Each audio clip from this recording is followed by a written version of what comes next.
Dr. Swalpa Kumar Roy received the bachelor's and the master's degree both in computer science and engineering from WBUT Kolkata, India in 2013 and Indian Institute of Engineering, Science and Technology, Shivpur, Howrah, India in 2015 and also the PhD degree in computer science and engineering from University of Calcutta, Kolkata in 2021. But thesis work was carried out at Computer Vision and Pattern Recognition Unit, Indian Statistical Institute, Kolkata. He is currently working as an assistant professor with the Department of Computer Science and Engineering at Alipurduar Govt Engineering and Management College, West Bengal. Previously, he was associated with the same position at Jalpaiguri Government Engineering College, West Bengal. From July 2015 to March 2016, he was a project-linked person with the Optical Character Recognition OCR lab under CBPR Unit, Indian Statistical Institute, Kolkata. Dr. Swalpa was nominated for the Indian National Academy of Engineering Teachers Mentoring Fellowship Program by INAE Fellows in 2021-2022 and 2023-2024. Also a recipient of the Outstanding Paper Award in second Hyperspectral Sensing Meets Machine Learning and Pattern Analysis at the workshop on Hyperspectral Imaging and Signal Processing Evolution in Remote Sensing in 2021. He serves as Associate Editor of the Journal of Springer Nature Computer Science and also an Topic Editor of the Frontiers Journal of Advanced Machine Learning Techniques for Remote Sensing Intelligent Interpretation. He has been selected as Associates of the prestigious Indian Academy of Sciences in the year 2024. He is the recipient of the Young Visiting Scientist Award 2024 from the National Science Academy, Indian National Science Academy, INSA. He has funded projects from SERB, WBDST and ISRO. He has served as a reviewer for the IEEE transactions on geoscience and remote sensing and IEEE geoscience and remote sensing letters. His research interests include computer vision, deep learning and remote sensing. I welcome Dr. Swalpa Kumar Roy to please take over the stage. Thank you. CNN, I think, hope you all people understood, right? If not, then,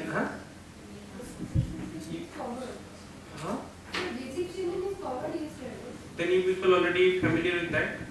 Yes, sir, we are familiar, but we can't see all of them, whether they are familiar or not. So what about you people? So otherwise, I will start with, so where actually we have stopped last day, right? So we'll continue from that part.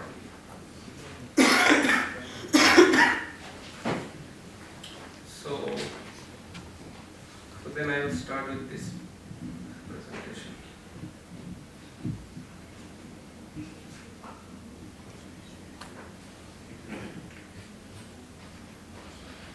Take camera away.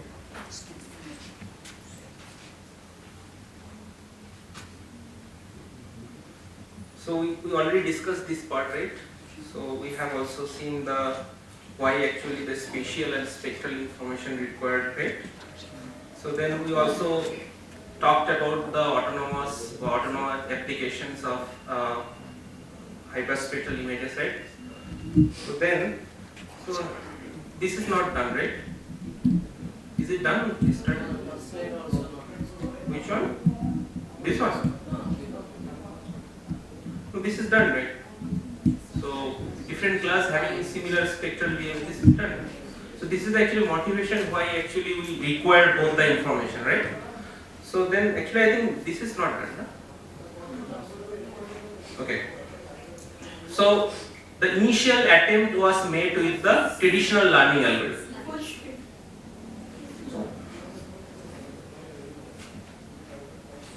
Yeah, fine, right? So the initial attempt was made using the traditional learning algorithms, right? So how exactly this is used to classify the spectral images, right? So see, so this is a XI. Hope you can see the portions of XI, the one position of this particular hyperspectral images. This is extracted as a XI uses vectors, right? So the length of the vector is the number of bands we have for this particular data, right? So once you have this spectral informations, so in the stage 1 what we could do, so we have the SVM is a classifier, so we will put it to the SVM. So SVM is already trained over this spectral signatures.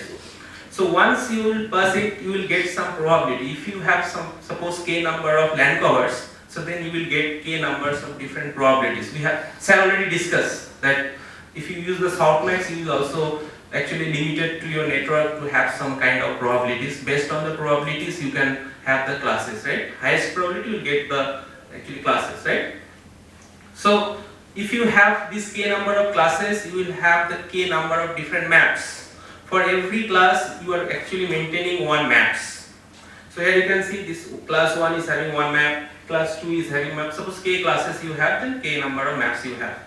So then you have to perform some kind of smoothing because the number of classes, number of pixels or particular classes is more as compared to some other classes. So there are some kind of smoothing we require.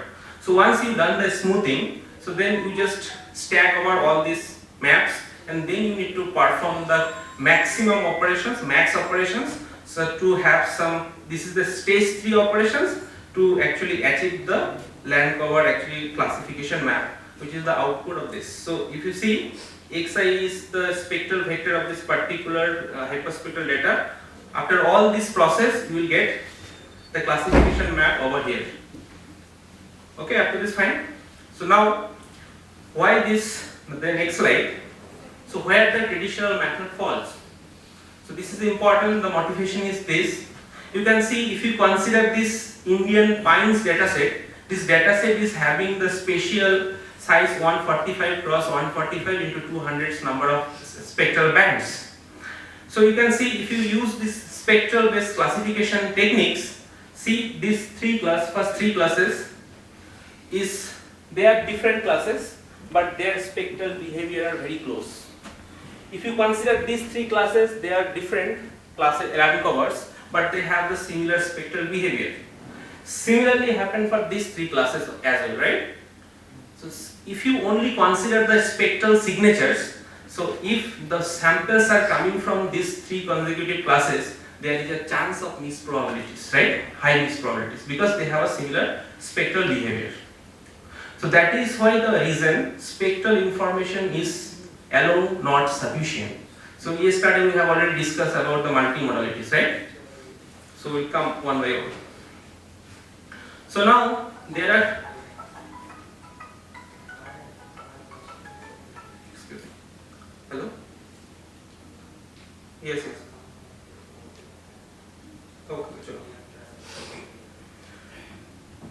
So if you see the good examples, so suppose the spectral signature are taken from the tree classes, bricks classes, meadow classes and soil classes. You see all the pixels or all the spectral signatures are really look like very closer to each other, right? So they do not have some kind of big variations. So these are the good examples. You can easily classify tree, soils, bricks and meadows, right? Up to this time. So if you consider the bad examples, suppose some pixels or some spectral signatures look like this.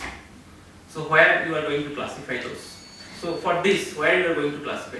So spectral information is not going to sufficient for your classifier to distinguish among these actually spectrals, right? So machines or your algorithm become confused if you have this kind of spectral signatures. These spectrals are what? This, suppose this spectral signature taken of some classes. Some of different classes, or is this of some same species? Same classes, but they have different. In the same class itself, these variations. These variations are there. So now your actually classifier is going to be confused. This is not exactly the unique pattern, right? They have variations in the pattern. So where you are going to classify? Maybe this pattern is going to be matched with some other class. So then this class is going to be matched or classified with some different class. So it will be the misclassification, right? So actually the motivation is why the spectral signature is not sufficient. So we are looking only that, right? So okay. So the next motivation is, So we have already discussed about the spectral based classifier. So these are the outputs of the spectral based classifier. You can see this maps contain some kind of noise or obstacles. If you have spatial methods, then you can see this kind of, you can get some actually robust classification map as compared to the spectral signatures. But if we consider both the information spectral as well as spatial, then you will get this kind of classification where I think the number of noise existence is very much lesser as compared to the previous two methods. So the motivation is, suppose we can also look into the another data sets. So suppose this is the University of Pavia. So you can see the spectral is closer to smooth map, it is given by the spatial one. And if you incorporate these two means features, spectral as well as spatial, you will get some enhanced or better classification map as compared to this previous two. So these are the motivations. So which method should we explore in the future? So maybe the spatial, maybe spectral, or maybe the spectral and spatial methods. Up to this clear? So why actually we are going for the spectral, looking for the spectral and spatial methods. So now there are some motivation is there. Some motivation means, okay, so these are the Indian Pines dataset. Let's say this is the datasets and this middle one is the ground truth. So we are looking for some examples. You can see some crop of this data, so as taken from the ground truth as a class, right? So first one is the good examples. Why it is good examples? Because all the pixels of this particular patch having single class. Yes. Okay. If you see the second examples, you can see all the pixels are this neighborhood are belonging to the same class. So if you look into the next examples, you can see these are the bad examples. Why bad? Because these are the combinations of multiple class. So yesterday I told about what the actually perspective of these tokenization methods. So what we are actually going to achieve through this tokenization. So we will understand slowly. So you can see the fourth examples, that is also called complex examples or bad examples, because the center is covered by the different classes. Similarly, the fifth one is also the example. So in land covers, you will find this kind of examples that really appear most of the time, frequently, right? So this is the motivation, one motivations. So later on, we are actually talking about this mixed pixel behavior. We will see the later part of this session that this is actually, we are going to reduce this problem into a mixed pixel behavior, right? So now it is a complex examples. For now it is, we are only considering this complex, right? Some are the good, some are the complex. Up to this clear? But real life situations, complex behaviors appear more frequently. The second is, if you people are already familiar with CNN. CNN is nothing but a linear combinations of weights and its windows. Is it true? Linear combination. So if you have more number of, so in the previous examples, so if the neighborhood is one class and it's surrounded by the other class, so then what happened using the CNN? So all the neighborhoods or the pixels covered by this center pixel is going to be mapped into one pixel. So weightage is given to the surrounded pixels. You can see that this. Okay. So if you know better CNN, then you can understand. So it will create one information by giving the linear importance to this window pixels, right? Up to this clear? CNN is done, right? So we are actually familiar with this. So this is one motivation. Another motivation is, or challenge is, the data set is disjoint. Nowadays, so people are not looking into the actually random split data set, 70, 30, 80, 20, no. So now IEEE GRSL Society is given one additional challenge to the experiment, which is disjoint training and test data set. How it is disjoint, I will see. So this is the ground truth image. Now you can see these are the disjoint training and this is disjoint test.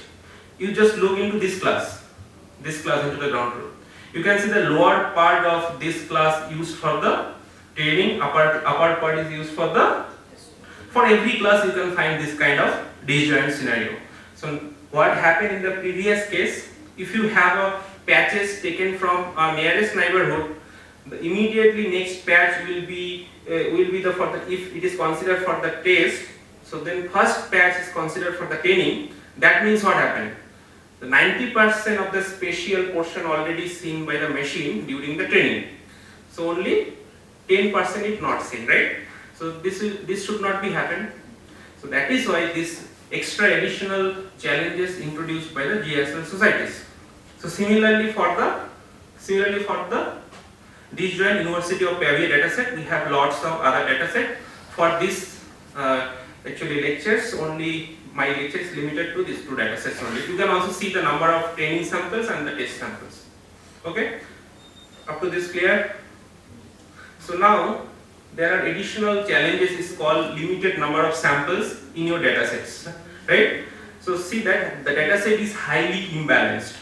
You know, if you are running the deep learning model, for the traditional it is fine. If you are running the deep learning model, so you can see some classes is having more number of samples like 2500 and some classes having around 46 number of samples. So then the classification task is going to be biased in which the number of samples is more, right? So for this task, the traditional methods perform better as compared to the recent methods. So this is the additional challenge we need to handle. So during your whatever actually we're trying to do. Okay. So we can try to augmented data, and for hyperspectral data it is a spectrally sensitive data. So is it possible to introduce the GAN here? We also need to check, right? Up to this clear? So these are the challenges, the motivation to the next study. So additionally is you can see for existing methods, which are the existing, for the some classes, the most of the number of classes, since the samples is less, it cannot achieve more than 80% accuracy. So rate are only shown for this, which are the less than 80% accuracy. The per class accuracy is given, right? So only not rate is more than 60, rate is more than less than 80, right? And overall accuracy is also shown in the green part, right? Okay, so now this is actually from now onwards that is my rate. So the hyperspectral data, if you consider the 2D scenario, or you can say that true color composition, you will have a 2D scenario. You have a X direction and Y directions, right? So now the X, capital X is nothing but the ith pixels, you know. So then if you have additional information, that is a spectral dimension, then you have that spectral dimension look like this. Means you are extracting the spectrals, or if you are considering the patches, in addition to the spectral dimension, then X is to be the spectral and spatial patch. Up to this clear? Now, suppose you are considering the patch is having 7 cross 7.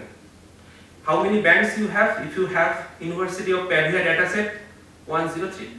So this many numbers of bands you have. So for every 7 by 7 spectral spatial patch need to be represented into the higher dimensional r to the power 7 by 7 into 103. Up to this, okay? So now SAT is already told you that day. So we are looking for this function f, which will take the input capital X. It will search for this theta, which is the parameter, with that particular model, so that you will get this classification map. For individual patches, you will put into this f. You will, during the training, you need to search for the best theta and this m, so that you can directly map this spectral spatial patch to the particular class. Since this data set is having 9 class, so the dimension of your ground truth is yi belonging to the r to the power 9. Yes, up to clear? So the challenge is how to find out this f, theta and m. Okay? So in case of traditional machine learning, we have already seen that if it is a spectral signature, then there is possibility high risk of misclassification since several classes having the similar spectral behavior. So we try to find out the uniqueness in the feature space. I already told you that if you have 3 different matrices for different channels, so all are individually unique. If you combine it, you will also get a unique feature descriptor, right? Then you can classify those, or whatever your bottleneck task is, that is doesn't matter, right? So now, so actually our concern is this y equal to this function, hypothesis functions, and it will take the input x. We are searching for this particular theta and we are looking for this m. Is it true? So is there any analytical solution? I guess no. So how we are going to find out this theta? Because this is not a traditional machine learning, this is a deep learning. So there is no analytical solutions. So we are looking for some, what is the solution? Approximation solution. So I already told you. So you have a loss functions, you try to adjust your network by back propagating your loss. So we have a solution that is called approximations. So since Sir already, I think, didn't discuss about the cross entropy loss because it is a mathematical loss. So in that loss, so you need to minimize the loss, right? So whatever your true class, your training during the training, so whatever the samples for which you know the class, your model is try to reduce this loss. If the loss is high, you try to back propagate. Where are the dispute in the network, please adjust so that the loss become low, right? So now, so what happened for this? Actually, we are actually particularly looking for the mean square loss, MSE. So mean square loss will take 2 inputs. One is y tilt or y. Y tilt is nothing but a true class. Y hat is nothing but a predicted class by, so which is your model predictions. So you try to minimize, you are looking for this theta. Theta is the argument, you can see argument theta for which this loss is going to be minimized. So you are looking for this theta, that theta which minimize the loss for these functions, the cross entropy loss.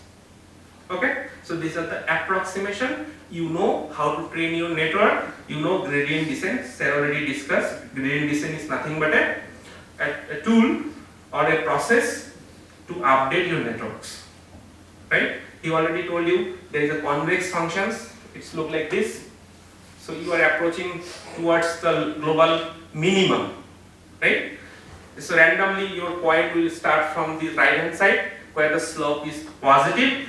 If it is in the left hand side, the slope is negative. If slope is negative, you need to increase your step so that you are going to reach the global minimum. If you are in the right hand side, positive, then you need to subtract or you need to add so that you will subtract so that you will get the global minimum.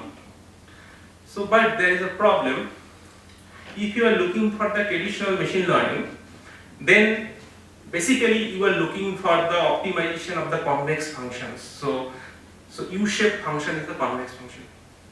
But in deep learning, so it is not granted that your loss function will always be a convex function. So that function is a non-convex as well. So traditional machine learning, in the 2 cases, if you are actually dealing with the logistic regressions or softmax with logistic regressions and the linear approximations, so both are granted to be the convex function. But in case of deep learning, so your loss functions behavior can be non-convex as well. You know how to look like non-convex functions? How many of you know? Convex means upward. Non-convex means No, that is different. So if it is this side, it doesn't have the upper bound. If it is this way, we can have the maximum. If you get derivative it, so you can get the maximum. But if you don't have, it is like this, so you don't have the maximum, right? But we can have a local maximum. So we also have the local minimum. So if it is a non-convex, there is a question about lots of local minima and a local maximum. So then that is a big chance of your optimization technique gets stuck into the local optima. True? Pen nahi hai na? Okay, chalo. So last day it's not working, right?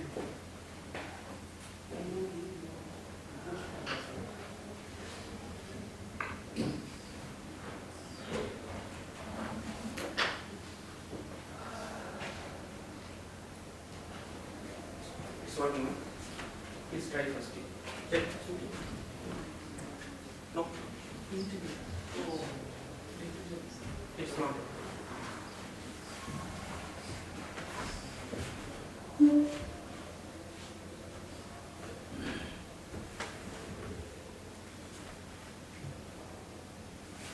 No, wait for my slide. It should come over my slide now. Oh, I don't know that slide.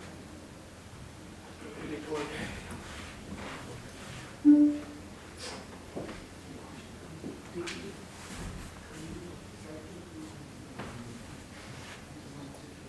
Okay. So this is the convex, no? This is the convex functions. So we have like this. So if it is x, if it is y, so this is the convex function. We are looking for this. It is called global minima. This is global minima. So if it is a non-convex, so the function is look like eta kirokom hocche.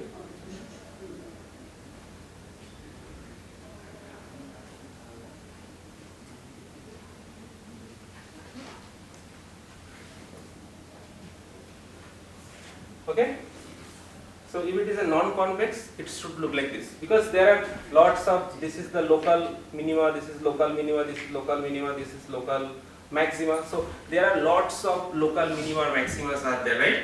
So if it is a only convex functions, so then that time what happened, you are only looking for these functions. So we are only looking for this part.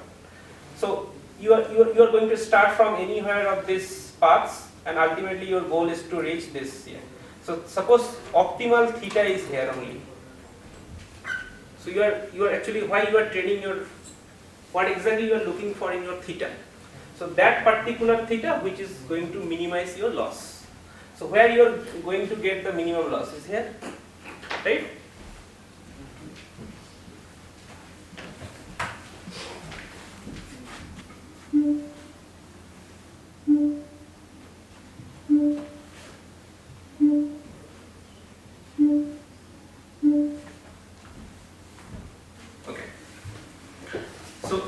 What are the major challenges we face, right? First is the dimensionality. We have a huge dimension in the spectral directions. We have lots of spectral dimension. But the thing is, since we are actually considering the narrow bands, as I already mentioned yesterday, you are looking some particular object with these narrow bands. Yeah, last day I told you, no? For this RGB, you have 380 to, the range is 720. So the big range is divided into three particular parts. One is R, one is G, one is B. So actually you are looking the particular object, so within this range. So the range is actually large. Suppose 380 to 400, 400 to something. So this band's depth is high. For this, in case of hyperspecters, so you are actually dividing these bands as narrow bands. So you are looking at a particular object with different wavelengths. So there is a chance of having redundant informations. So high chance. And another challenge is called disjoint training and test data set. So now no longer you have random split. So you are actually dealing with the disjoint training and test. So the sample which is all not seen in the training phase, which is given to the test in your machine, right? So it's become harder for your classifier. Okay. Third problem is mixed pixel behavior. So where multiple classes are in your patch, or multiple textures are combined with your patches, right? So another is, so since multispectral or hyperspectral data is hard to become annotated, so it is hard for annotation. So actually we don't have classes for some actually regions, right? So it's hard for annotations. The third one is high complexity data distribution, and it will also contain some different kind of noises. Okay, so these are our actually challenges. So this is my first work actually. So initially what happened, so data set is divided into three parts. This is disjoint data sets, you have training as well as text. So we are divided into two parts. The training data is divided into two parts. One is training, another one is the validations. Now we are extracting the feature using this. So initially we are selecting the kernels using this adaptive spectral spatial kernel selections. So why we did this, I will explain later portion of this slide, but initially we will get the idea about the framework. So then we have introduced a new network which is called spectral spatial residual feature learning network, which will help you to extract both the features from this particular patches, spectral as well as spatials. So once you extract these features, then your training levels are there, you have training features, then you can train the intermediate models. So every iterations, so once you done the training, you can validate your training model with the sufficient amount of validation data for which you have the samples, class levels, right? So it will be look like this. So once it is training, so you have intermediate training models. So you have this validation data, you will put over there and you will get the classification accuracies, right? So this validation set is about to guide your model that you are in the right direction or you are in the negative directions. So this is basically try to guide your network, right? Because every iteration we are actually evaluate this with this validation data sets, right? So then once the training is completed, then you have a trained model. That means you have the theta on your hand, you have that m, you have that functions. So then test samples is directly going to pass through this trained model to extract the features. Once you will get the features, then you can have a prediction results. Ultimately you can pass all the samples of your data sets to get the actual classification maps. Up to this, any issue? These are the workflow or framework of our work. Okay, this is also published in IEEE Transaction on Geoscience and Remote Sensing. Okay, so now we are going to explore what is the activity or characteristics of the adaptive spectral spatial kernel selection. Okay, so these are the motivations of this work. So this is designed by me only, this network. You can see, so already I mentioned,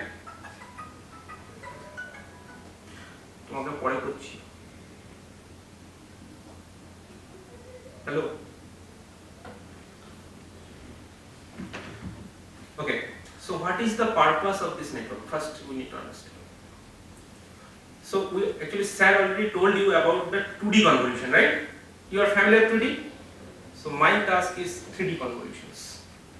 Because you can see, is it okay? Yeah. So you can see the first kernel I used is 3 × 3 into 7. Means you are given spatially importance because you are considering 3 × 3 convolution kernel and the depth of the kernel is 7. Fine? That means you are giving importance to the spatial regions. In the next part you can see, we have to phone the duration.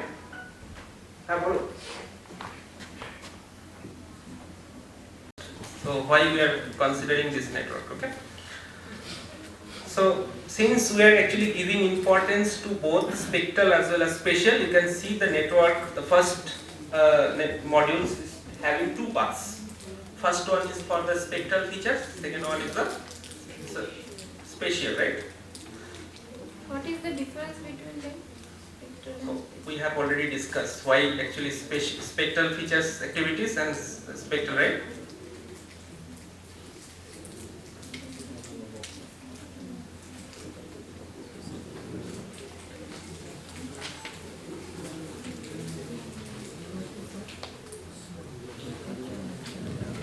Okay, so how we are extracting the spatial features? So we are giving this importance to the spatially kernels, right? The kernel is the dimension is the kernel is 3 by 3 into 7, and how many kernels we have? 24 kernels we have. So that is why we are getting this kind of feature maps initially. And the lower part is dealing with the spectral. So see, spectral is the positional, right? The particular vectors. So that is why the importance is given to the 1 by 1 into 7, means depth-wise convolutions. We are allowing the depth-wise convolutions. So these are the 3D convolution but depth-wise. So the same number of kernel size we used because we need to have some point-wise additions. So if you have the feature map with same dimension, then only you can have this element-wise additions, right? So matrix additions. So once you will have these point-wise additions, so that means these S features is having spectral and spatial features because we are combining both, right? Using these point-wise additions. Clear? So now, if you have the size of this U is S by S into B. B is the number of bands. S is the height and width. These feature maps. So you can perform the global average pooling. Sir already told you what is the average pooling. Pooling will get down the size of the feature maps, and I also additionally told that this pooling is the translation invariant. Okay, so then if you use the global average pooling gap, then you will get a vector for individual channel. One feature vector is there.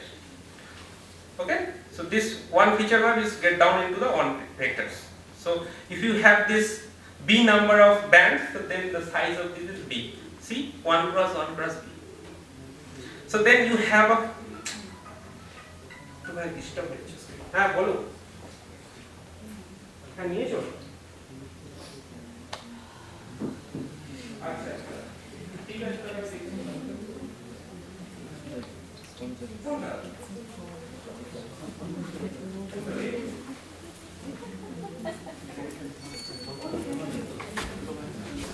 Told you, no? If you remember, then for the convolution, kernel is shared for the every spatial positions. For MLP, it's not shared, right? That is why the number of parameters for MLP is larger than the convolution operations. Okay? So now, why actually we are doing this kind of MLP?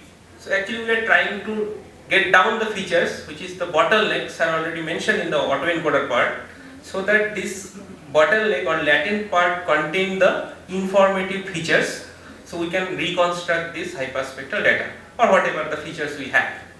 So now in the last layer we are applying the softmax functions.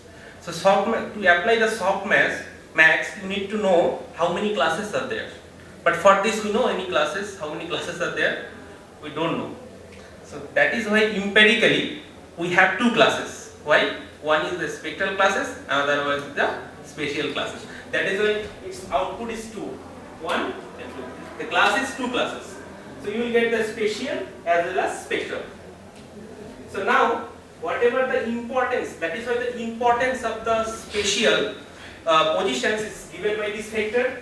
Now you can multiply these feature maps, which is created by the actually spatial kernels. You can multiply this so that you can get another same dimensional feature maps, because this is a point-wise multiplications or element-wise multiplication. Similarly, for this is spectral one, you can add. So select this features using this point-wise addition. Ultimately, you will get this. So what is the motivation of this?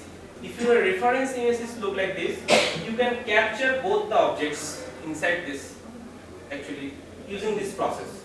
So for the first one, you can see there are some noise up there, but you can look into this. This is more highlighted and specific for this particular object, right? Yes? Okay. So this perspective of this to specific or be specific for a particular objects. Okay? This works took almost 8 months, so it is not easy to understand within one day, right? All my works are actually taken 7 months, 8 months, 11 months. So now, once you have selected, so how this process will take place, right? So first one is called divide. You can see, the first one is divide. So how we are going to divide this? You can see this is the convolutional kernels. This is the biased. So these are the additional classes. I think you need to start with this convolutional part. So this is the spatial kernel, this is the spectral kernel. You will get U hat and U tilt. That is this one and this one. So this is nothing but a fusion. So what is the fusion? You just taking this feature and this, we are going to add this individually.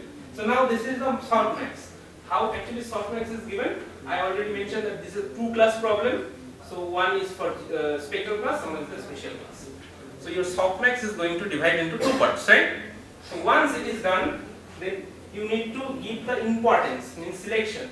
Selection is done with this, subject to the both having equal to 1.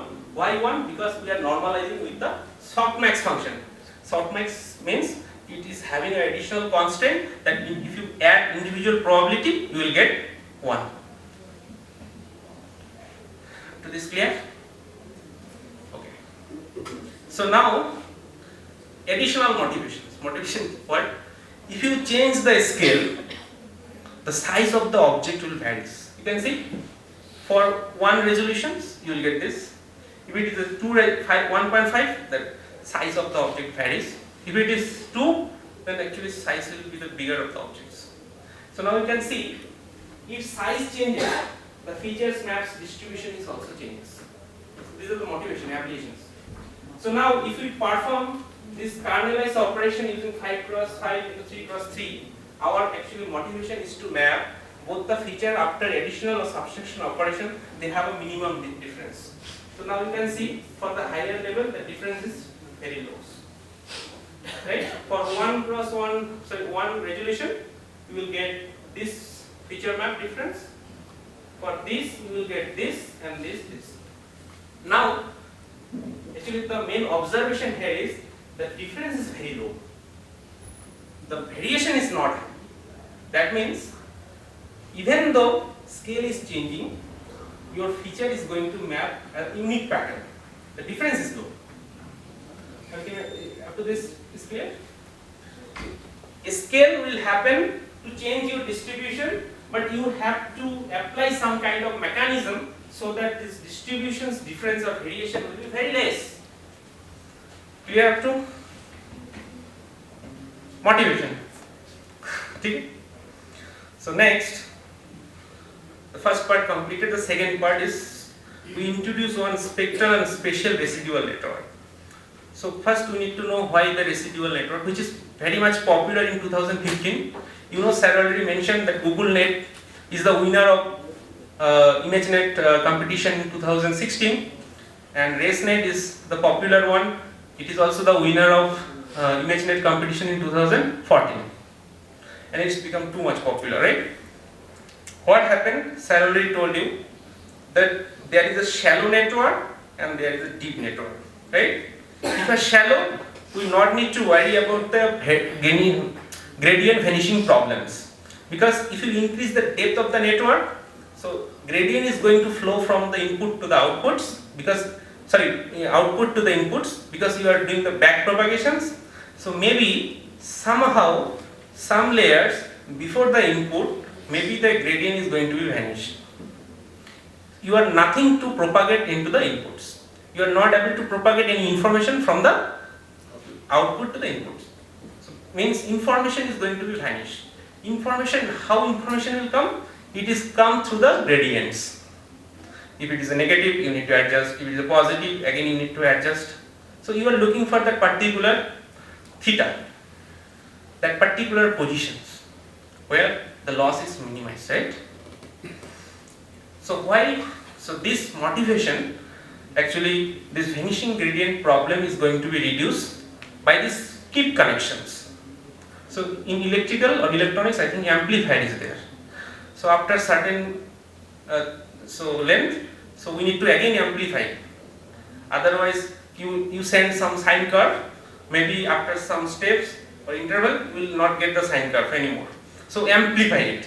So similar, the motivation behind the skip connection is to amplify. You just, whatever you have in your input, pass it to the output, do some kind of fusion in the form of element-wise addition maybe. Up to this clear? So why this is two?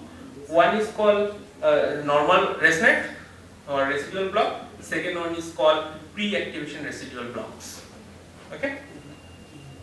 So now how actually my network is designed. So first part completed, second part. So it is not easy to adapt AI model in the earth observation and remote sensing. You need to do some kind of modifications. It is not easy. It is not straightforward to adapt the AI model into your particular task. So now you can see. So this is the one block. This is another block. So for the first block, the size is S cross S into B. Since in the first, if you compare it with the first block, so the size of the kernel is still limited to 1 cross 1 into n, but n is the number of filter bands. So then you have to pass it through the batch normalization. Sir already mentioned what is the batch normalization. Right? Covariate shift. Suppose some follower, what is the example? That flower or birds or something. Some white backgrounds birds are there and some dark background birds are there. So even though they are the same class, since their backgrounds are different, so actually they have created some new space. So that should not be happening in intermediate feature extraction steps. That is why for every convolution layer should have a batch normalization part, so that features from the same class, whether it is the highly illuminated or in the low illuminated, should have some significance in the space, feature space, right? So this is done, and now this is the first block, and this is for the spatial block where kernel size is k cross k into b. Actually, we are allowing k cross k spatial directions so that we can have the spatial information at the same time. So now, so residual. So we are incorporating the residual connection, means whatever you have in the input, you pass it to the output, do some kind of fusions. We are doing it in the form of additions. So this is the identity block. This part is I, identity block. You just pass it. Whatever the information we have, you added with that. Since we are actually skipping 2 layers, that is why it is L plus 2. It started with L plus 1 and L plus 2. So we are actually integrating the information after 2 layers. Up to this clear? So this one is the spectral residual block. This is spatial residual. So now, for our case, if you have 9 cross 9 into 200 number of bands, then you pass it through the spectral feature learning block. You have this. So whatever the output of the feature maps, the size of the feature map, shape of the feature map, shape of the kernel, all I have displayed in this particular blocks. So you extracted the, so after this processing you will get the spectral features. So now you need to extract the second part, will be the spatial residual blocks, which will help you to spatially spectral features which are actually discriminative for the particular classification task. Up to this clear? You extract the spatial one, then you have a spectral one, spatial. What is the motivation behind first spectral is there, then spatial? Because we want spectrally sound spatial features. So we are actually integrating both the informations. So once we do that, so then whatever the actually size of the vector is, you can directly feed into the fully connected layer or even be for the classification task. So this is the first network for our, which is highly popular, and last year this paper received the IEEE GRSL award So this is the baseline. So first work which successfully extract both the features, spectral and spatial. So code are available, all my code are available in the GitHub. You can find, you can use your task, no problem. Up to this clear? So now you can see these are the, first one is the true composition of the Indian Pines datasets. Second one is the ground truth, you already familiar with this. First few are the traditional machine learning methods, classification outputs. The last one is the output of this network, and overall accuracy of our network is this 87.45. People are having 95% accuracy, those are for the random split, but this is for the disjoint, and this is heavily challenges, right, to get good accuracies. Okay. Next one is the University of Pavia. So this is also the disjoint part of training and test. So for this we have 95%, and these are the classification map. People are not interested in the classification accuracy. Now you can see this abbreviations. Suppose we have class 2. These are the spectral behavior of class 2. So actually myself explored this in the different way actually, right? So for that understanding. Suppose some method is having Lee methods, 3D CNN. So you can see after the softmax, the class of, so class 2, the probability of class 2 is high. That means it also belongs to class 2. But similarly, this is also for our one this, because this is a very good example, right? So this is the bad examples. For bad example, you can see this method is having 2 peaks. So confidence is low. If you have 2 peaks, where you are going to actually put in the particular sample in your class. So for this, somehow better, but it is also having some non-smooth behavior, right? So for our case, you can see, if you use the 4 direction, I will tell you what is 4 directions, what is 8, what is 16 in later part of my lectures. So this will happen like this. So for this is high, but somehow you will also have the additional peak, suppose in class number 8. But the maximum probability you will get in the class 2. For additional directions, if you introduce, you see this probability is going to be reduced. If you use the 16 directions, then it will be the smooth, will give you the plus 2 accuracy.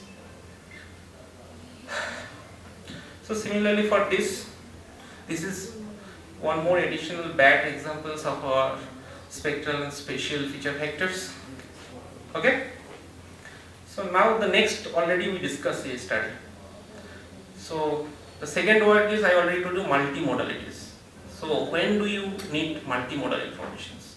When one model is not sufficient, that means you are looking for some other modalities which is having the complementary information. Not like that, you know some good mathematics, so again suppose linear algebra you are good, so I need to take some additional information, those who are actually familiar with the derivative or partial derivative parts, right? So multimodal I have already explained now. So these are the importance. So here I will explain why these 16 directions first. So if you are talking about the natural image, so those are having only 3 number of channels, red, green, blue. Yesterday I told you, do some simple examples, you will see the power of hyperspectral images. What?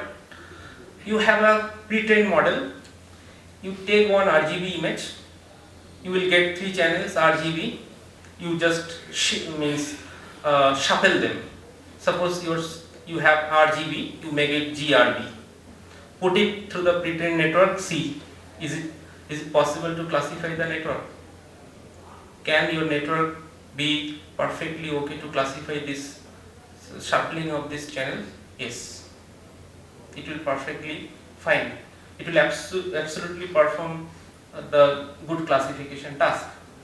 If you shuffle the bands, if you put it through your pre-trained network, any network, you will see your model is not going to be performed anymore, because this is the definition of hyperspectral.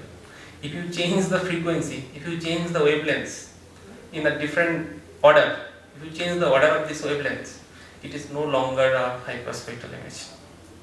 The property of the characteristics of the hyperspectral image is bands are consecutive, having the narrow bands with the consecutive order. If you exchange the order, then it will no more the hyperspectral image. The definition is going to be changed. Spectral behavior is going to be changed. And how you are going to consider this scenario. Okay. So that is why this hyperspectral data is more sensitive to the spectral behavior or the number of bands or the order of the band. Better you can say order of the bands. So here if you use any Gaussian models like generative adversarial network, your model is not actually, for now it is not, we are actually doing our research on that. So how to generate perfectly fine spectral behavior which can actually keep your behavior of spectral informations using your GAN preprocessed data or generated data. So we are not able to successful right now because something we are missing. That is why we are not being preserved the spectral information with the generative models. Right? That is still open. So what we can do, we can make some additional tasks. Suppose you can see we have a 5x5 patches of some class. So suppose the numbering of the each individual pixels look like this to understand or visualize. Actually in real life it is more than these numbers. So how we are actually going to perform this augmentation task without hampering the middle pixel? I tell you, you can see for these 4 images middle pixel is not going to be hampered. Okay. So first one you can see, this is the original one, this is the mirror of this, you can see this is the mirror, 3-2 is going to be the upper part and 3-3 is coming here, right? Transpose is the mirror. So this is the, this is the rotation, you can see this is 1, 1, 2, 3, 1, 3, 5, you can see this is the rotations, this is the rotation of the original one. And this is just flip of the above one. So we will take a good looks with the another examples. This one. So first, suppose we will take smaller windows so that we can understand it clearly. Suppose we have this patch image. So first scanning we are considering this 1, 2, 3, 4, 5, 6, 7, 8, 9. You will get this. For the second one, we are scanning like this. So, but for every cases you can see the middle one we are not going to hamper. 5 is still in the middle. If you hamper it, you will see the power of hyperspectral. Okay. So everywhere the middle pixel is preserved. So we are actually changing the textural definition of its neighborhood in the different positions without hampering the middle pixels or center pixels. So same for original, same for going to be the rotation versus, same for flipping, same for mirror, or same for the rotation. So 4 different images. So you will get 4 into 4 means how many? 16. I think you know why 16. So if you consider only original and its mirror, you will get 8. If you consider the flipping, you will get additional 8. So like this, right? Okay. So Sarah already told you why this convolution is the local information. Told you, no? So we have a shared kernel. So this is nothing but a coefficient of coefficients, weights coefficients, and you are considering the local window. You are actually taking the linear combinations, this W and X AB. AB is the position of your local window in the image. So that means you are giving importance to the local features only. So the convolutions, so you actually, so already told that 2 linear, so that way I told if you have the learning prototype, you are preserving 2 mean of the data sets. So ultimately the decision boundary is going to be the perpendicular to the line joining to the 2 prototypes. Is it okay? So that is why linear combinations means it has some good properties to follow. Linearly independent or linearly dependent. So you people know the PCA, principal component analysis. You know how it is actually works. You know? Anyone? Anyone? You know PCA means dimensionality reductions. Rather we can say feature extractions. So you know how actually the PCA works. Anyone? Anyone? What exactly we are looking for this PCA?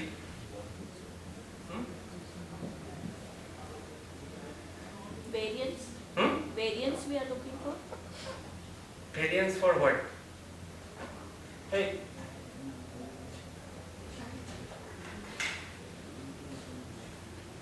Hey, why is this not coming? Board is no, whiteboard. Whiteboard.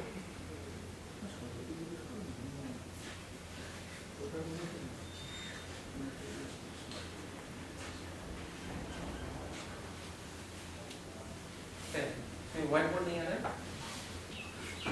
यहाँ पे लिख सकते हैं? कहाँ है इसको?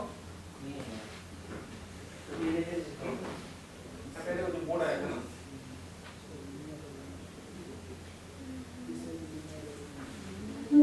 एक whiteboard नहीं खुलेगा? हाँ whiteboard ठीक है ना? So she told that it is variance. So, any other opinions regarding PCA? PCA means if we are looking for two-dimensional scenario, suppose we have some points like this. Suppose you have some points like this, no?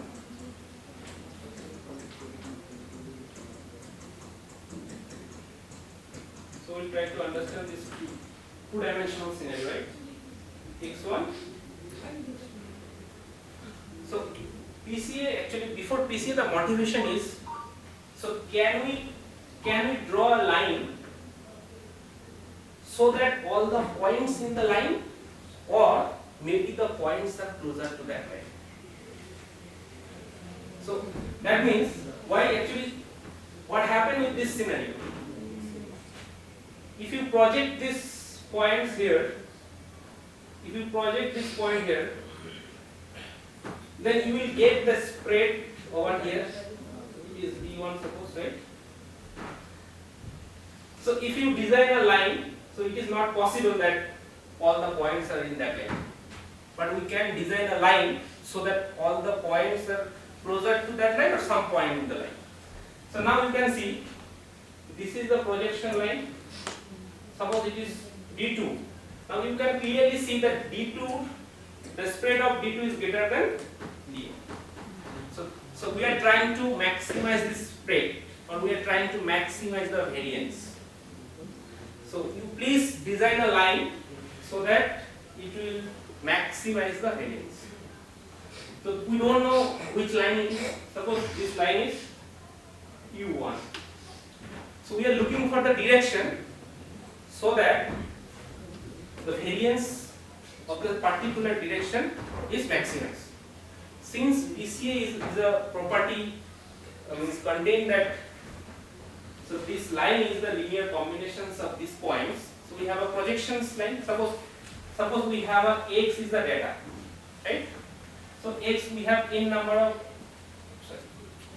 data point. Suppose x1, x2 up to xn.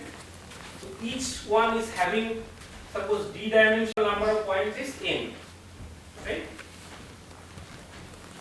So then we need to find out that u that maximize this variance. That means you need to find out the projection of this matrix, projection of the point. So what is the point? X. So that is why we try to find out E transpose X. U transpose is this. We don't know. This is the projection in this line. So all these points are projected to this line only, right? This line. So new point is in the line only. So we are trying to So what is this? This is the projection. We need to find out the variance of this projection line such that which maximize, you are looking for that u which maximize this directional variance. Ultimately u is unknown. So what is the size of u? U is the size of 1 cross d. It is d cross n. What is the size of the x? D cross n. And then what will be the size of the u? 1 cross d. That is why we are taking the transpose, right? U transpose. So now, so how you are going to maximize this variance?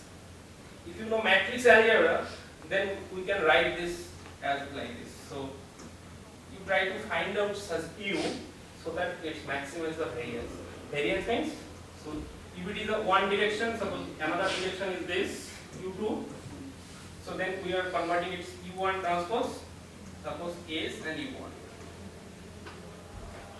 So this variance of this can be written like this. It is a matrix algebra. So what is this S? S is called sample covariance. I already told you now.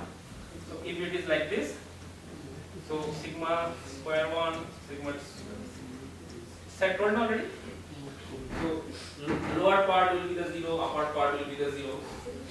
So this is the sample covariance matrix. So S is the sample covariance, U1 is unknown, U transpose is also unknown. Sir already told, if you actually try to optimize this function, this is no more a linear function, it is a quadratic function. ये mathematics भालो जाने, U transpose S, U is a quadratic term. So now, हम जाने की, so what we know, if you try to find out the maximization of any functions, so what we are going to take? We will take the derivative, then you will equal to 0. Then you will find out what is u. But in this function, I will come to your point. These functions, it is a two.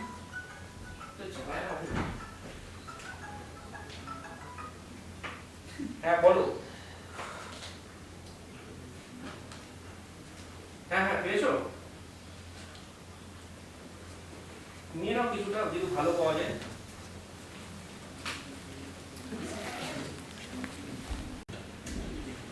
তাহলে কি হচ্ছে if it is a quadratic function then this function's behavior look like maybe it's look like this or maybe it's look like this.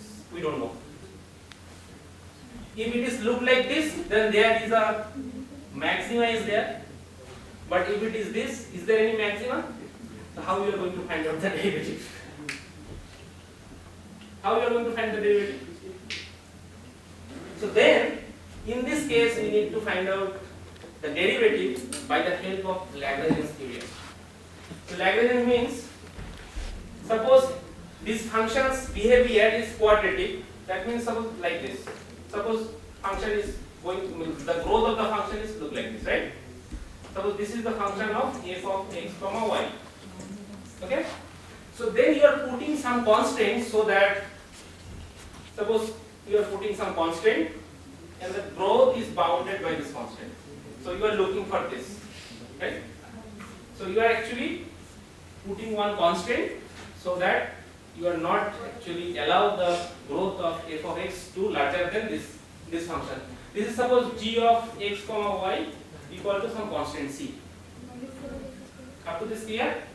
So we are putting some additional constraint so that the growth of the function is restricted. Okay? So then what will happen? So Lagrange's theorem is like this.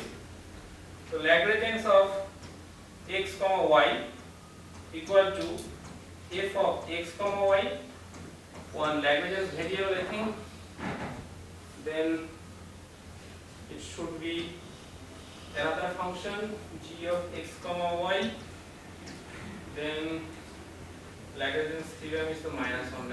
So this is the Lagrange. So now we need to convert this into the Lagrange.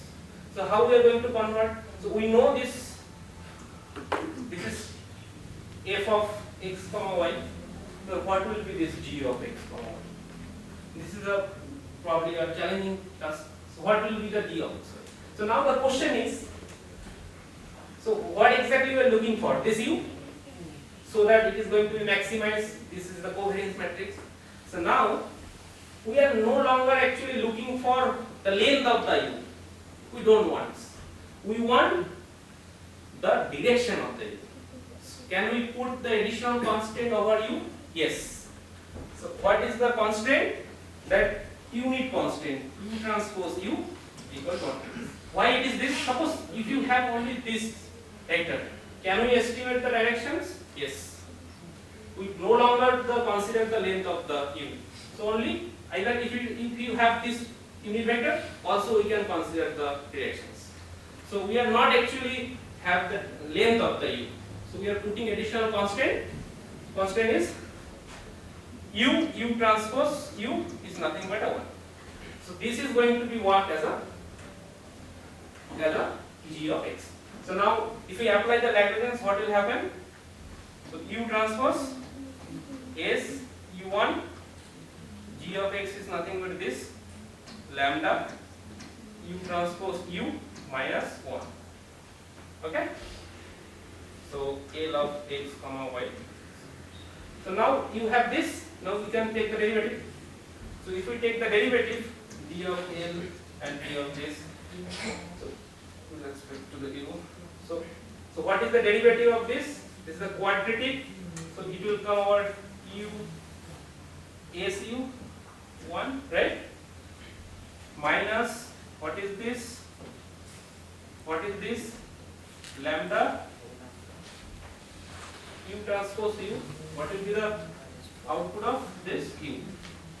So lambda is the constant. This is the quadratic term. So 2U. So now you have the derivative. You make it equal to 0. So then S U1 equal to lambda U1. Is it true? That it will be fine.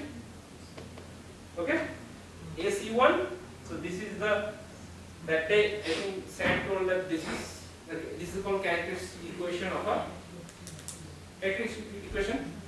So now suppose it is equation number 2, it is equation number 1. Now you can see SU1, here you can find SU1, replace it this U1 transpose with this lambda U1, lambda is a constant, it will come forward, so U1 transpose U1, what is the constant of this? It will become 1, so ultimately lambda. So that means ultimately we are looking for the lambda, means eigenvalues for which you have the largest eigenvectors. So that is why the PCA is limited to the finding of the largest eigenvalue associated with the largest eigenvectors. So that means, so we are actually looking for the first direction, that is why you have only lambda 1, then you will get lambda 2. So these all are ordered. Okay? So that is a linear combinations. That is a linear combination means, so maximum spread if you get in this direction, then the next will be in the this direction. This is the orthogonal property, right? Change for them. So any of the doubts? So that is why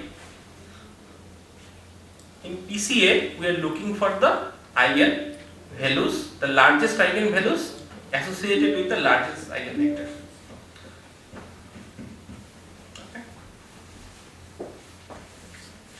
So then there is a concept of self-attention mechanisms. So now in the recent deep learning era, so everybody is trying to replace this convolution operation with the self-attention. Why? The reason is convolution is too much local operations. Self-attention is the global operations. So we are more actually focused on the global information rather than the local informations. Okay? So global information is more discriminative than the local. So we have already discussed. So this is the actually structure of the self-attention mechanism.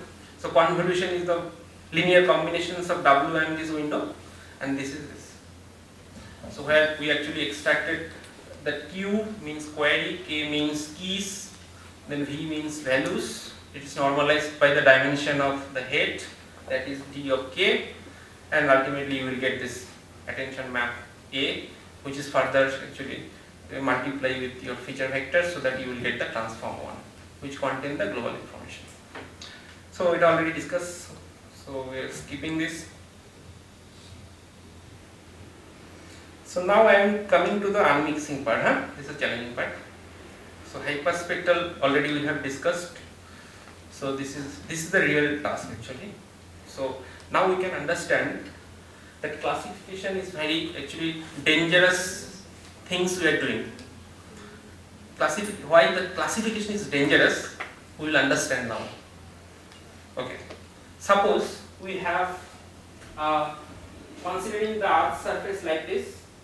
So suppose there are few materials, the pixel view from the top of the sky is look like this. So atmosphere is having these different spectral bands. It has suppose the reflectance on reflectance. Soil is having its own reflectance or spectral signature. Water is having a different spectral signature. Vegetation is also having a different spectral signatures. So now this is the pure one. Pure means all the pixels of this particular patch belonging to the one class. So it is having a distribution look like this. B is also the pure because B, all the element of the B is in the same class. So you have a distribution for this B. So when it is going to be mixed, some portion of A, some portion of B, you will get a different or new distributions which is not expected at all, right? Is it true or not? So now, so mixing means you are mix all the information or you are approximate all the spectral behavior into a one signal or one spectrum. Up to this clear? How we are actually going to do, we will discuss. So unmixing means the reverse process of the mixing. So given one spectra, you need to find out the contribution of individual pure materials into that particular spectra. It is a very challenging task. Suppose you are looking at the particular dispositions, if you are considering the average sensor, then it is considered to reflectance from the 20 meters by 20 meters. So you can see in that 20 meters by 20 meter regions, you have river means water, you have soil, you also have vegetations. Now you can see the individually they have their own spectral signatures. Now the water is having, if you consider this is the region, so 20% is this region is water. So you have this kind of spectral for the water. So if you have the soil, so most of the part is covered by the soil. That is why the percentage of soil is too high. 68% of this means region is 80% is soil, right? So 7% is tree because tree region is very small. So now these are the individual spectral signature of these materials. So now, so your sensor can only store one spectrum. So that means you are going to combine this information somehow or approximate these three spectra so that you can have a single spectra, and this is easy. This mixing is easy, but you need to unmix it for every spectra. What are the contribution of different materials? The reverse is very tough, right? Come on. Madam Chubur? So this is for pixel. Yes, resolution. A single pixel will be having all this. Yes. So we will be unmixing the Materials. in pixel. No? Yeah. Means unmixing the contribution of individual materials. In particular pixel. Particular pixels. So people are actually confused with unmixing and unsupervised classifications. So unmixing, in the unmixing you need to extract both this abundance as well as the spectra of the pure materials. So initially you need to actually get down into the some local subspace, then you can perform this extractions, means abundance. So abundance will give you what? The proportion of material for individual pixels. Very important. So this is also called the explainable AI in the hyperspectral domain. You are explaining why the class is this, Now we are going to understand classification is a very dangerous thing. So the dominating, actually how you are going to annotate your data.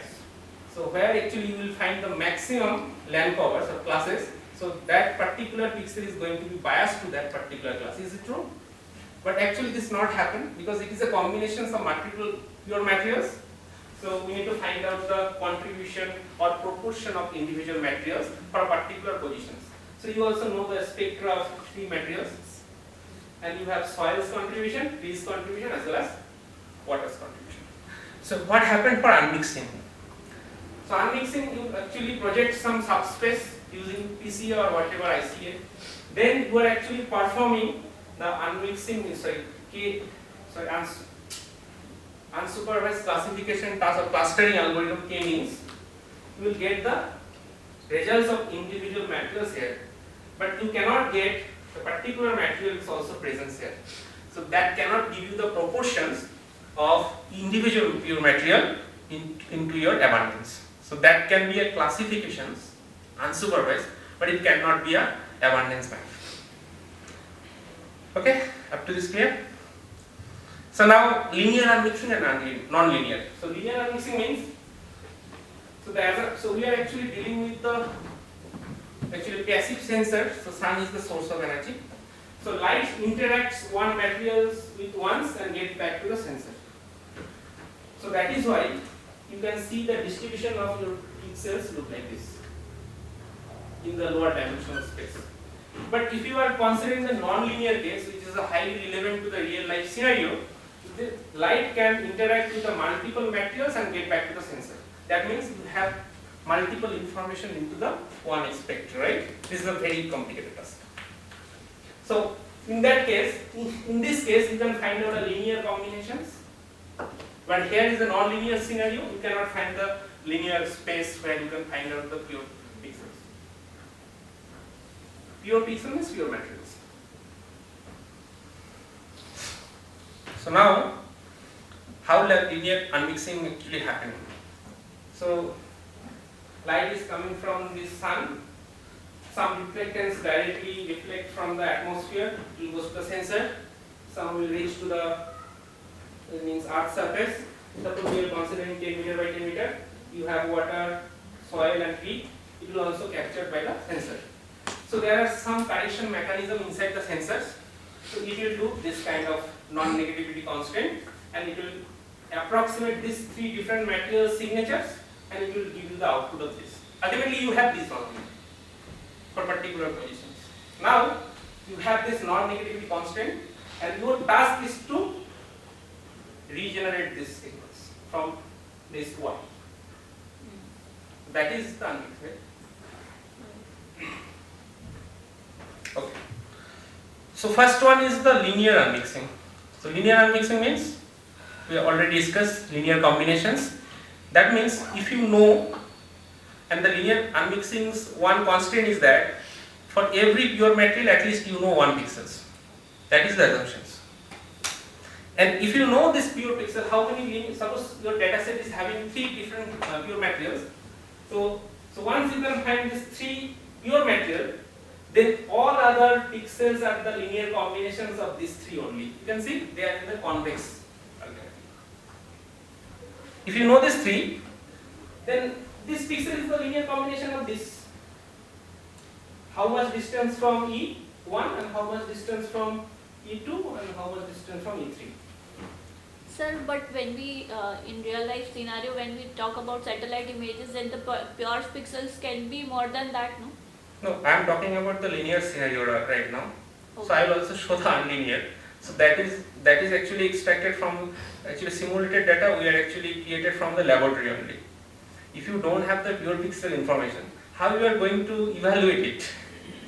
Got my point? Suppose you have some output from your model, so you need to find out the accuracy, evaluations. How you are doing evaluation? You need to have some kind of. If you don't have the ground truth, so then actually you only need to see the results and okay, fine. So extraction of these pure pixels are actually difficult. Like, I mean the end members which we extract. No, it's very easy. Actually, sir, like pixel purity index is there, like we can go via that, but I've tried it, but it's hard to collect the end members actually. So if you are creating new data set, then you need to be actually more focused on at least one pure pixel for individual materials. It's true, but my program is there. If you want, you can run it. You will find out your. so in NV we have this now. NB? NV software. No, we are actually designing our own algorithms. Okay. So we are not. We are the actual computer science. Okay. So we develop our algorithm by. Okay, sir, in NV software we are having linear and mixing. You use my one. I will give you the repository. You will use. It is available. Okay. So what happened? So the acquisition is look like this. You know the n members. You know the abundance means the proportion of material for individual pixels. You are allowing some kind of noise up to limited. So then if you add this, see the matrix form. This is nothing but a hyperspectral data. So, right? If you only store this E and A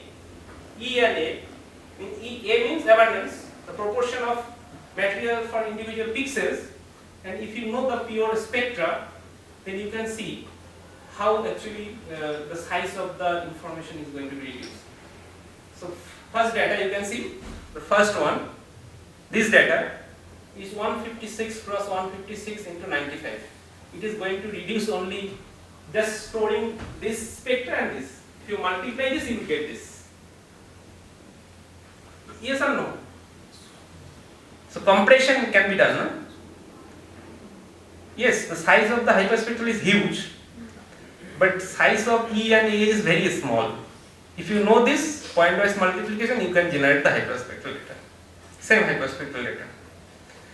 Convinced? Compression can be done. Okay, so additional constant is what? Linear means the proportion of individual pixels, the material, means this is called sum of the abundance to 1. This is the constant, and also the constant is non-negativity constant.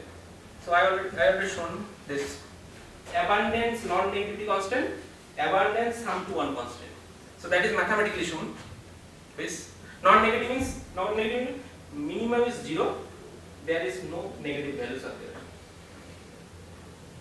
This is the sum to 1. If you suppose you have 3 materials, if you actually perform the addition of individual proportions, you will get maximum value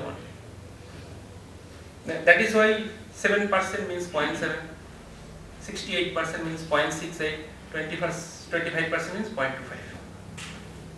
Is it true or not? You can generate the hyperspectral data, observed data. If you have E, A, N, you can generate. So this is a quiz. Suppose you have 3 pure pixels, 1, 2, 3. So this pure pixel means only 1 plus. E is represented by E1. 2 is represented by E2. This is represented by E3. Then what about this 4 pixel 4? So it is nothing but a combination of 3 and 1. Equidistance 3 and 1 means 1 and 3. That means Y3 is the perfect position for this. What about this? It is also combinations of 1 and 3. That means Y3 is actually the position of this mixed pixel. For this, it is 1 and 2. That means you will get this Y1 is the perfect position for this mixed pixel. For this, it is the combination of this. That is why Y2. And for this, it is challenging because 3 equidistance. This equidistance from 3 different classes. For similarly, it is also Y4. Expected to have the Y4. Okay, this is the actually funda of pure pixel and mixed pixel. If you know the pure pixel, so you can find out the combinations of other mixed pixel that should be lies into your simplex model. Whatever, done. So the another challenge. This is called spectral variability. It's highly challenging. So we are now trying to handle these situations. So So this situation means, suppose this is the tree class. So we are actually shown this class is the tree class, and there are number of spectra are there for points are there. So all the tree class should have the similar spectral signature, but there are variants themselves. But the characteristics of this spectra look like similar, but they have some variance themselves, which is not expected. Since it is a tree, we should have a spectra which is a unique spectra. So this variation should not be there. But this is the water class, all the points, if you plot it, so though the spectra look like the similar behavior, but they have some variance here, that should not be happening, right? So this is called spectral variability. So highly challenging task. So but it's gonna be there now. Hmm? That spectral variability will be there. I mean So- to say like every tree, say it's of tectona, whatever. Yes, So terrain. every other tree will be showing, bit difference. That's Definitely, all. this is because of terrain. It's not because of terrain, it's because of, internal structure of that Definitely. particular tree. But our assumption is when actually we are doing unmixing, that time we are actually shown that no variabilities are there. The assumption is there. But sir, in reality, in vegetation, Definitely will be there. yeah, it's gonna be there. You because- cannot handle both the tasks in single. But in object. our case in biology field, like in vegetation, we know that the variability will be there because of the chlorophyll content, less or more, because of the internal structure, because of water. The variability within the spectra, within the tree itself will be there. But I think you people are only limited in your software, right? Nee, I'm talking about the spectra, the variability. Achha. It's No, my question is now actually we have some good methods to handle this spectra also. Since you are limited in the package, right? Some software is there, no, people? So actually those package or this softwares is not going to introduce the recent work, I think. But sir, even we have used spectroradiometer as well. But if you are gonna take, the spectra of different leaves also, the variation is gonna be. Of course. So how we can, No, there are actually different works are there for spectral variability to handle, right? So for my task, actually, I am not going to explain all this. So first, you have pure pixel in the scenario, or another task is you don't have pure pixel. So pure pixel means you know at least one means pixel for every pure materials. For other ones, you don't know this, right? So for this, it is very easy.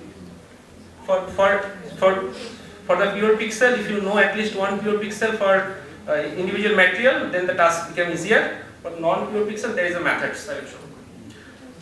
So this is the scenario how we are going to extract the in members as well as the abundance. So now we have three different kind of unmixing algorithms. So one is called supervised unmixing, second one is called blind unmixing, and third one is called semi-supervised. So supervised means you know the n members, you don't know the abundance, you don't know the other things. For blind unmixing, you need to estimate both. Blind means you know nothing, means no abundance as well as n members. For the semi-supervised, we don't know anything, but we have a spectral library. Anyhow, we can incorporate this spectral library with the decoder, so that at least we'll get the quick convergence of our deep learning models, right? So now, for supervised case, this happens. E is known, A is unknown, N is somehow the noise, you will get Y. So what are the methods? This is called matrix factorizations. Non-negative matrix factorizations. So the problem is reduced to the non-negative matrix factorization. This is the actual Y. You know this E, because E is known, A is unknown. So this is also a kind of mathematics like PCA, but here one additional constant is there, non-negative, NF, non-negative matrix factorizations.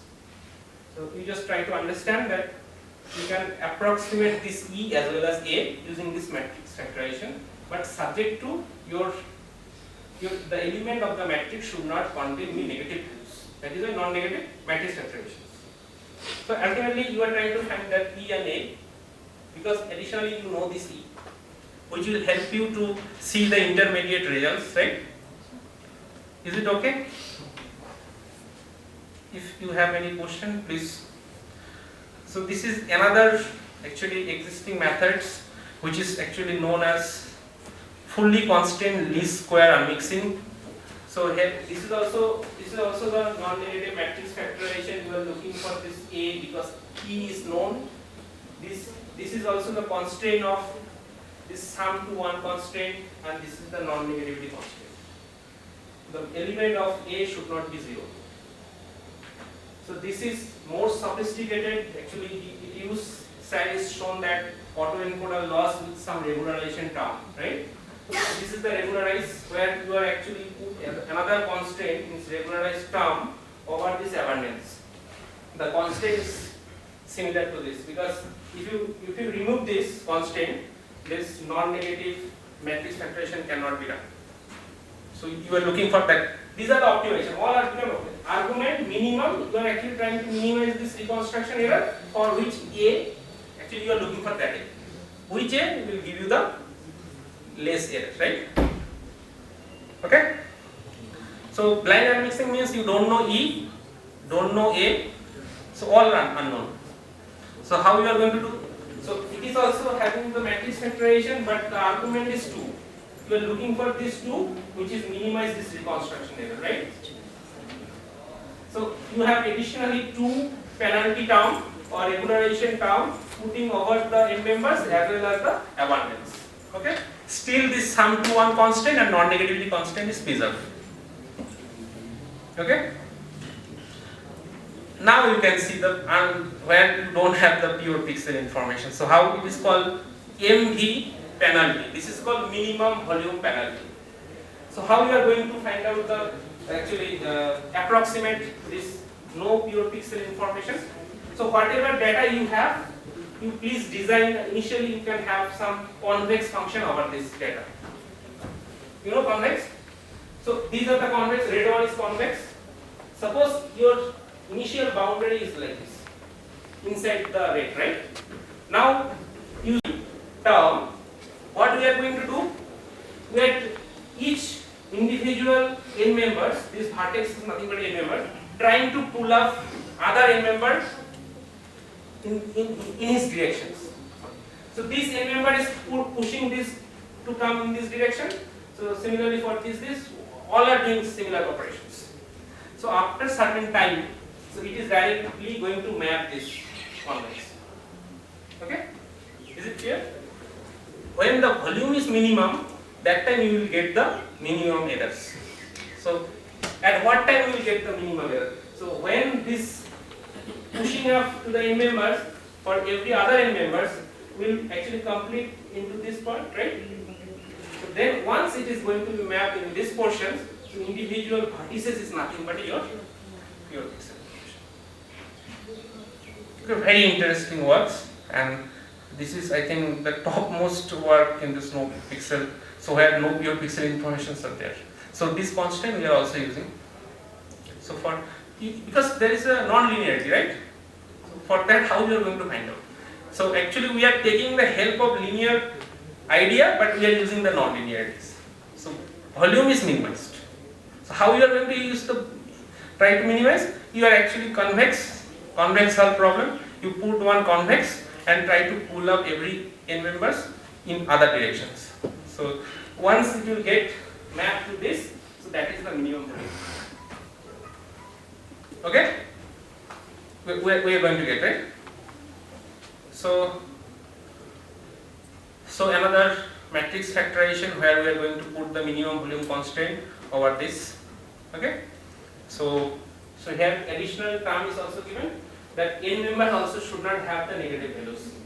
It will be the 0, positive values only. You can see. So the Python implementation of this is you can find out from this GitHub repository, right? So this is another collaborative. So another regularized term is used by considering the summation over all the pure material. That is not a constant, but this is the penalty term, right? We are actually looking for the summation of individual abundance. Okay. So blind unmixing is like this. So Sir already told you the autoencoder part. So you have hyperspectral data. So then you can if you can have a encoder part, so encoder is the deep encoder, but you have a shallow decoder. So where exactly the encoder is going to map what is the number of points here, the number of N members you have, pure material you have. So it is going to map this. If you have 3 numbers of N member of R number of N members, so your decoder is directly going to map to the hyperspectral data within the one layer because you have all the information. You can extract the abundance by applying the softmax operation here. So, this weight can be the nothing but the pure spectra of the pure material. If you try to find out the decoder weights, the weight itself is the pure material spectra. So these are the restriction and constraint which we have already discussed. These are the loss function. So first one is the mean square loss, second one is the SAT loss. So we can see that why mean square loss is not that much effective for this case. SAT is more effective because mean square loss is not scale invariant, but SAT is scale invariant, right? So this is one of our works, and this is our new work. So where you can have some self-attention based mechanism. The code is available in the online. This is the first work with the self-attention mechanisms. So where we have introduced a new self-attention mechanisms. So this is the self-attention mechanism because the importance is given to the class token, and why the importance is given to the class token, you people will not able to understand because you don't have the background of transformer, right? Because the means generated part is done through the CLS token only. So your CLS token need to be more sensitive to the context of your hyperspectral data, so that means generation of the hyperspectral or reconstruction is much more easy, right? So now you can see, ma'am. So this is the simulated data, first one. You don't know the pure pixel information, but if you don't have the pure pixel information, how can you can evaluate your model, right? So 3 materials we have, that Fe2, O3, SiO and CaO. These are the Samsung data where we have 3 pure materials. One is soil, tree and water.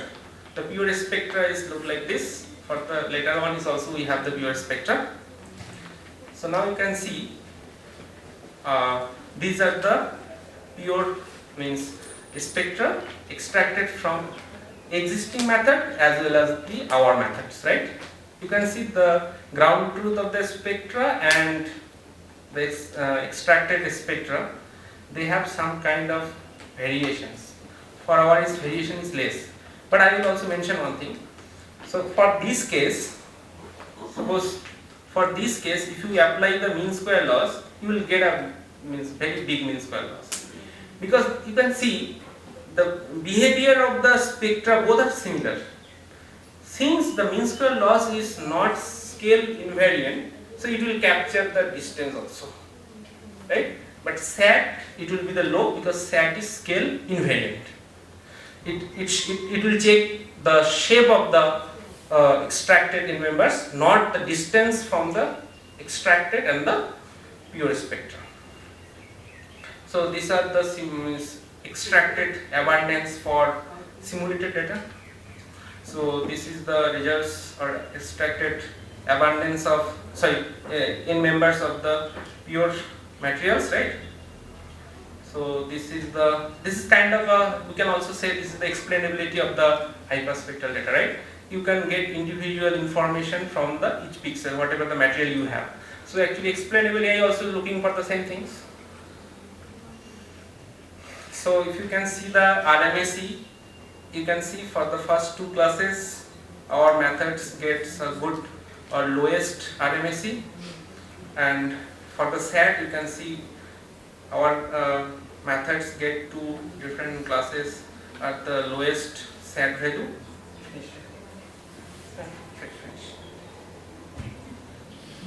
Madam, timing ta khub better chilo. Thank you.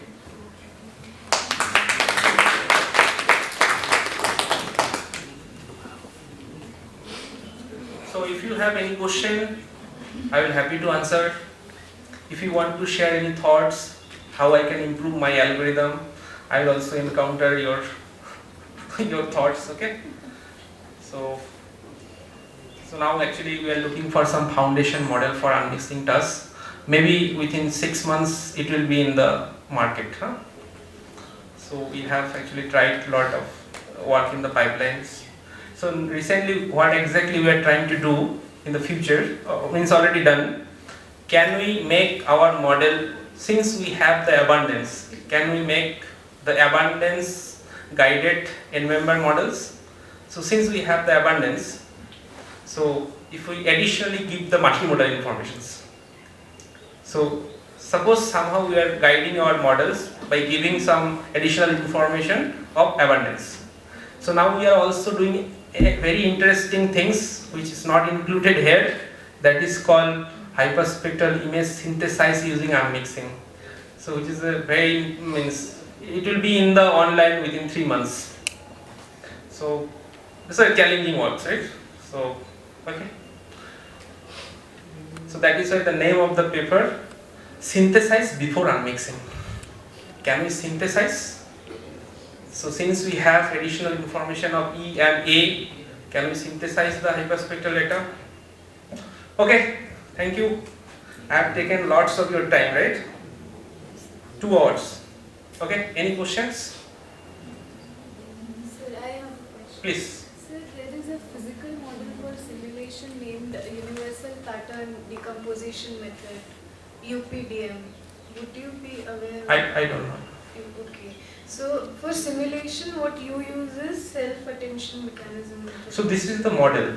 We are looking for the theta, which minimize the loss, or in case of the non-negative matrix factorizations, we are looking for 2 factorizations, for which we are looking for E and A, such that the reconstruction loss is low, or you will get the minimum reconstruction loss. Yeah. Since this is going to give you 2 matrix, that is fine, but you will not get the proper n-member or abundance map. That is why you have additional term called regularization or penalty terms. So in which you can add additional constraint over there. That is why you can generate the pure means generated n-members and abundance is look like to similar to your the ground truth, right? Okay. Thank you. So, this work actually you have done for land use land cover. I mean, like you are tried to separate tree or other classes. Can we use this work for separating what say within the same class? Say we are having like different trees. Okay, it is coming under one class vegetation. So within the vegetation, can we use this? You are talking about unmixing one or classification? Yeah, unmixing between the same class of vegetation Yes. with different trees. But you have that different. Pure pixels we are having. So you can apply. Yeah. So if you have pure pixel information, you not need to apply my one. Spectroradiometer Listen, ma'am. From the spectroradiometer as well, and even from the hyperspectral image. Yes. Say we are having the pure spectra, but the chances are there that because if the area is heterogeneous, so obviously we will be getting the mixed spectra. So in that case, can we separate the trees using this? I will tell you. If you have at least one pure pixel for every pure materials, then you not need to use our development methods. Okay. You can use simply VCA. VCA, you know, vertex component analysis. Not VCA is not. Okay. It is called VCA. If you use VCA, you will get fantastic results. So we are actually dealing more complex scenarios. Our model is more complex scenarios, right? VCA, vertex component analysis. Okay?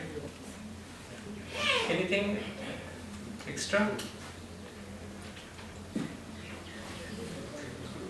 Article কিছু বলে? Anybody else? So we are done, right? Thank you. Please serve outside. And after that, from 4:30 we come back for the paper discussion. We don't have that lab. Hello?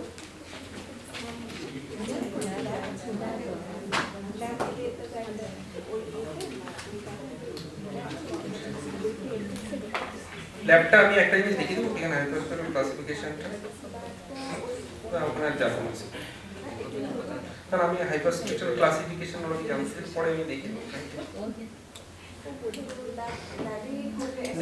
internet is there, no? Can you open it?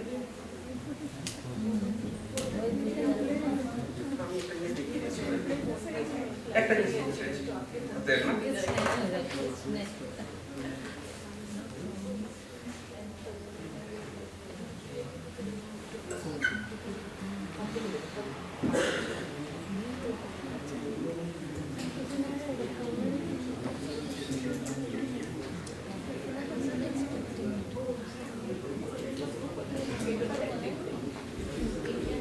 किसका है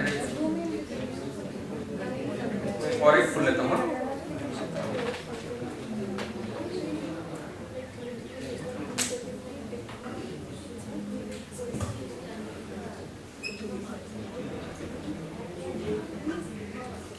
traffic lights कहाँ से है traffic lights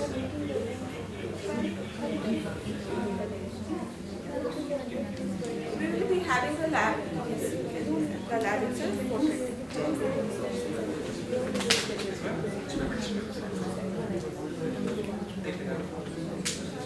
उसके बाद कर देना क्या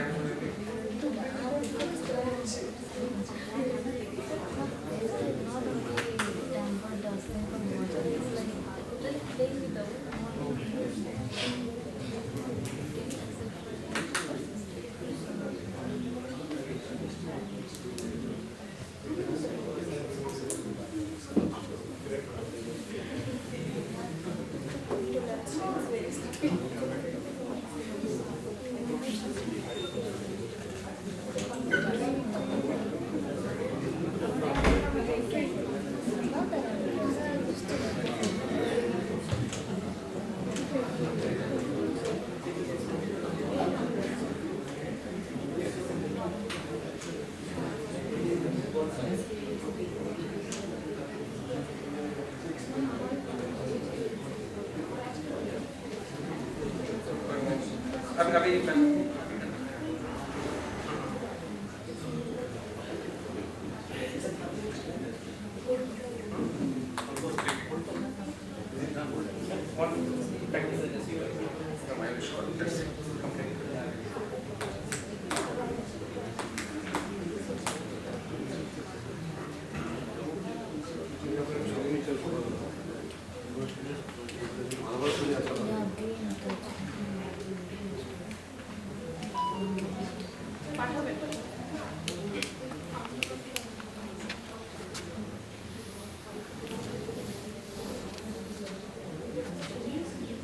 evaluating this program for Samsung dataset, right?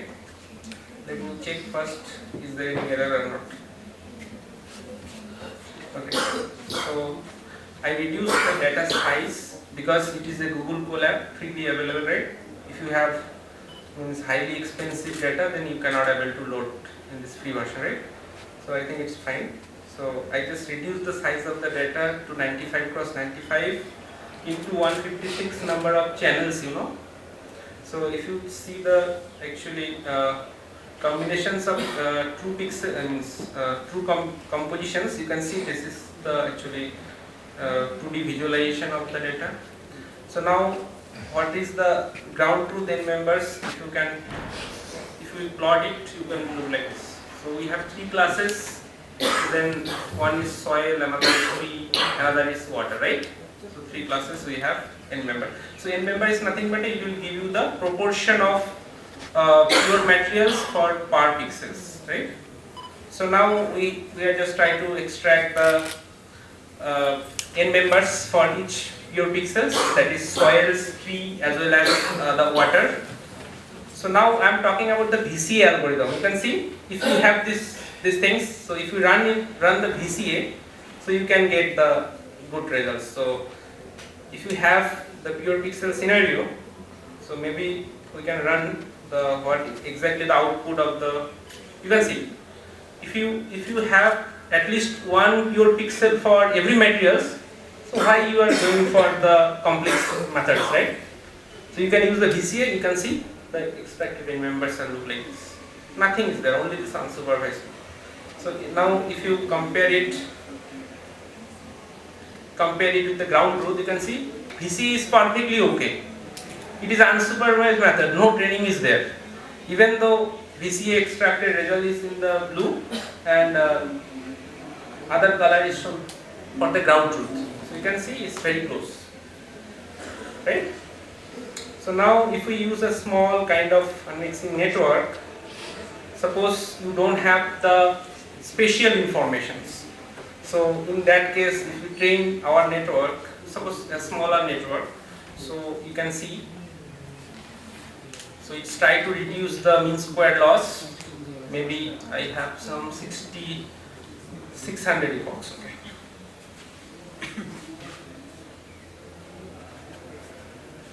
Okay, 600 epochs. So then we evaluate our methods. So now you just extracted the predicted maps. The predicted abundance look like a bit good, but what is the n members, right? You can see n members is the noisy n members. So we are not looking for this because this methods is not utilizes the spatial information. So which portion of this particular pixels you are going to extract at this particular in members of your material. So we don't have that spatial information. So how you can generate this actually good n members? So just simply modify the network, just introducing additional information of spatials, directions. So now you can see if we train our methods, but you cannot visualize by looking at only the abundance. You also need to look into the n members. So just slight modification. We are actually introducing some spatial information to the model, so that what is exactly the output of the n members we need to check. Is it possible to share the code with the participants? All codes are available in GitHub. Okay. Your GitHub profile. So you go to my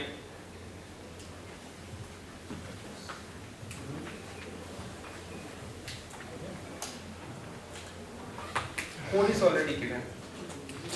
Everything is public. So first, maybe you go to the my Google Scholar. In the Google Scholar, you can suppose you are going to check this.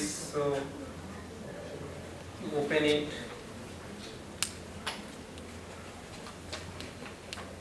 So you go to the last page. You can find out the link for the code.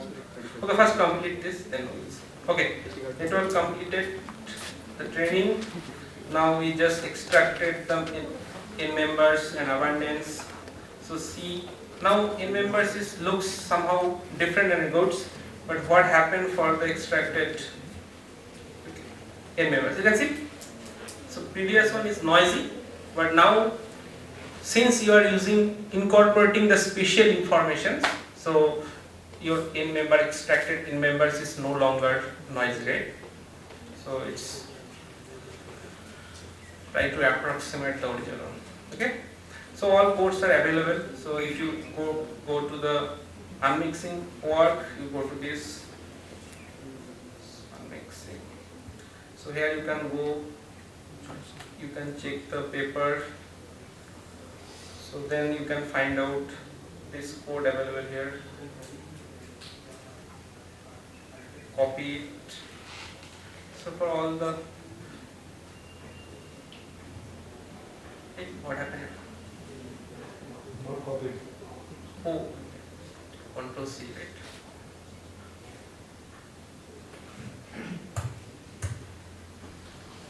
So this is the code for this unmixing task, right? Okay. So the last classification task I have shown. For this, if you go to this attention based adaptive, you go to this paper link, you can find out the code link is given here, right? So everything you can find out, right? So just write A2 S2 KS net. A2 S2K resistant. So it is just nothing but like my paper, right? So code are all codes are available, right? So they all are publicly available. So materials are in your hand only. As You need to apply. a step away. Okay? Okay, thank you.